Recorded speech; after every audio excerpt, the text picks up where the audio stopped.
Hey everyone. Today we're diving into one of the most exciting journeys anyone can take, turning that little spark of an idea into a real business that actually makes an impact. We're going to lay out the roadmap for how it all happens. I mean, come on, who hasn't? You're in the shower, you're driving, and then bam, this what-if moment hits you. That little seed of an idea is exactly where every single company you've ever heard of got its start. So, to make this whole thing feel real, we're going to follow the journey of a fictional founder. Let's call her Maya. Her story is going to be our guide, showing us all the key steps, the tough calls, and the big wins that happen along the way. Okay, so before you even think about a product or a logo or getting funding, it all starts right up here, in your head. This isn't just about having one great idea. It's about having the right mindset to handle the crazy roller coaster that is entrepreneurship. So, what does it really mean to be an entrepreneur? Well, at its core, it's about seeing something that other people miss. A problem that needs fixing or a gap in the market. And then, and this is the important part, having the guts to risk your own time and money to actually do something about it. It's this wild mix of being a dreamer and a total pragmatist. And if you look at successful founders, you start to see these common threads. People like Maya need this deep well of self-confidence.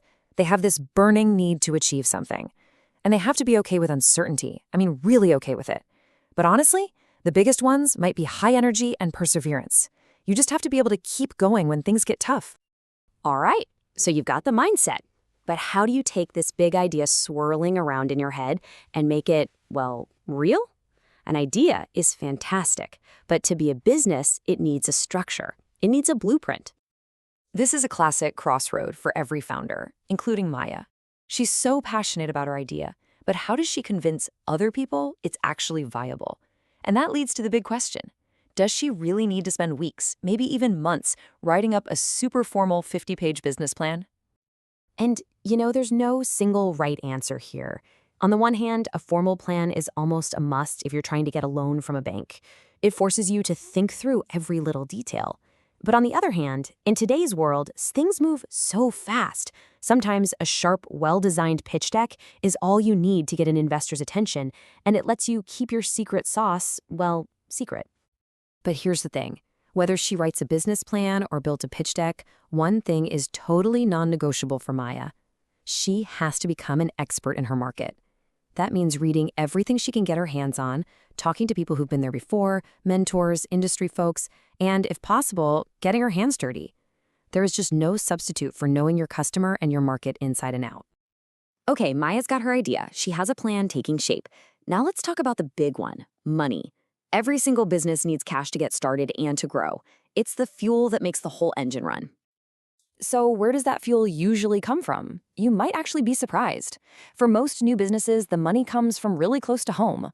The number one source is the founder's own personal savings. That's called bootstrapping. After that, it's often family and friends. The more formal stuff like bank loans or pitching to angel investors and VCs, that usually happens a little later, once the business has started to prove itself. Let's quickly define these terms. An angel investor is typically a successful, wealthy person who invests their own personal money into a startup. They're often one of the first outside investors, and they're usually betting on the founder and the vision just as much as the business plan, all in exchange for a piece of the company. Now, venture capitalists, or VCs, are playing a different game. These are professional firms investing other people's money from a large fund. VCs come in later with much bigger checks, and they are hunting for businesses that can grow incredibly fast. They're looking for home runs, businesses that can give them a massive return on their investment. So with a plan and maybe a line on some funding, it's time to build the actual foundation of the company. Now, this isn't the most exciting part of the journey, I get it, but choosing the right legal structure is one of the most important decisions a founder makes. It affects everything from your taxes to your personal risk. What you're looking at here is a huge trade-off.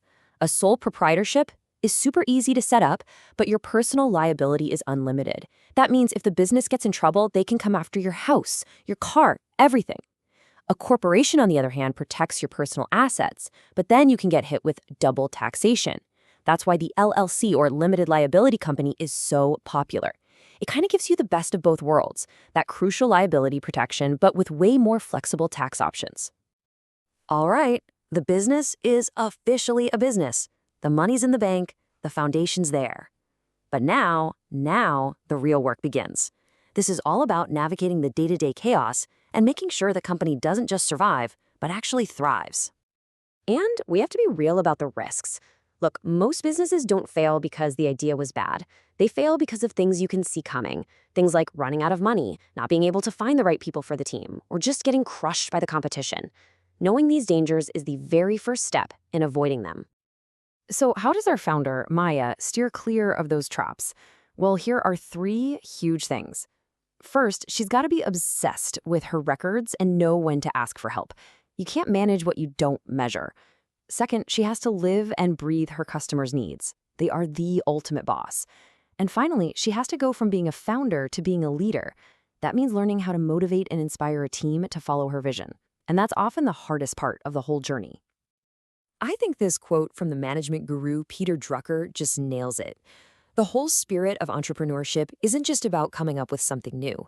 It's about always looking for what's changing and seeing that change not as a threat, but as the raw material for your next great opportunity.